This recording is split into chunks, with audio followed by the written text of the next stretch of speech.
नमस्कार दोस्तों, स्वागत है आपका अपने चैनल पर जिसका नाम है ज्ञान कथाएं बाय सुषमा। दोस्तों, आज हम निश्चिंत अपने घर में बैठे हैं।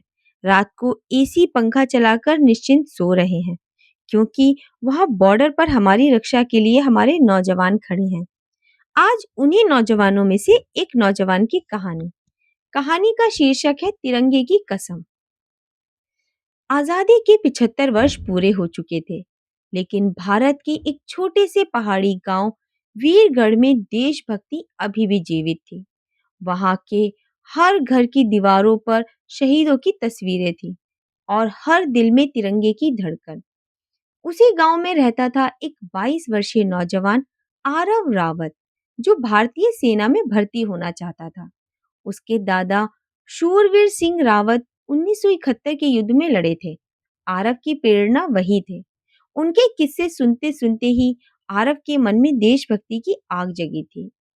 आरव हर सुबह पहाड़ों में दौड़ लगाता, गांव के पुराने मैदान में पुशअप्स करता और किताबों में डूबा रहता। लेकिन उसकी राह आसान नहीं थी। उसके पिता चाहते थे कि वह खेती करे।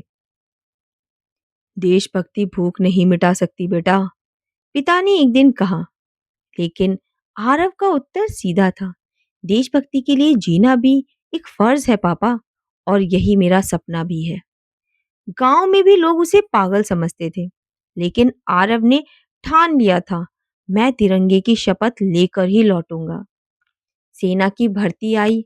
आरव ने फिजिकल और मेडिकल पास कर लिया, लेकिन लिखित परीक्षा में वह मात्र 3 अंकों से पीछे रह गया। पर वह टूटा नहीं, बल्कि और दोगुनी मेहनत करने लगा। इस बार उसने अपनी कमजोरियों को पहचान कर एक रणनीति बनाई।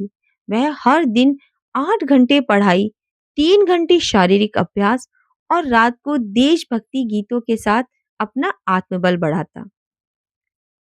अगली भर्ती में आरव ने हर चरण पास कर लिया। जब मेरिट लिस्ट आई तो आरव का नाम पहले नंबर पर था। पूरा गांव खुशी से झूम उठा। दादाजी की आंखें नम थी, लेकिन चेहरे पर गर्व की चमक थी। आरव की ट्रेनिंग शुरू हुई। अब वह कैंडिडेट आरव रावत बन गया था।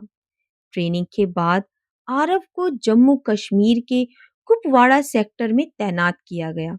वहीं एलओसी पर एक मिशन मिला, ऑपरेशन तिरंगा, जिसमें दुश्मन की घुसपैठ रोकनी थी। आरव की टीम में कुल 8 जवान थे। मिशन मुश्किल था, लेकिन देश की रक्षा का जज्बा हर एक के दिल में था। एक रात भारी बर्फबारी के बीच गश्त करते हुए आरव और उसकी टीम पर हमला हुआ। गोलियों की बौछार में एक साथी शहीद हो गया, बाकी सभी घायल हो गए। लेकिन आरव ने हार नहीं मानी।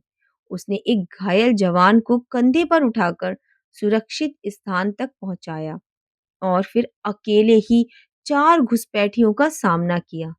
गोलियां उसकी जैकेट छूती रहीं, लेकिन तिरंगे का पैच उसके सीने से चिपका रहा।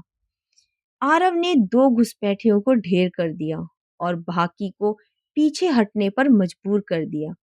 जब उसकी टुकड़ी पहुंची तो उसने रेडियो पर सिर्फ एक वाक्य कहा, मिशन पूरा हुआ सर, तिरंगा सलामत है। इस वीरता के लिए उसे शौर्य चक्र से सम्मानित किया गया। 1 साल बाद आरव छुट्टी पर गांव लौटा, लेकिन इस बार सिर्फ आरव नहीं लौटा था, उसके साथ लौटी थी एक नई प्रेरणा, एक नई लहर।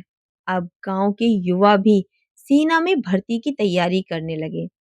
उसे स्वागत में गांव में पहली बार तिरंगा यात्रा निकली।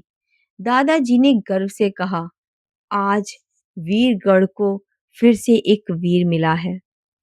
आरव आज भी सेना में है।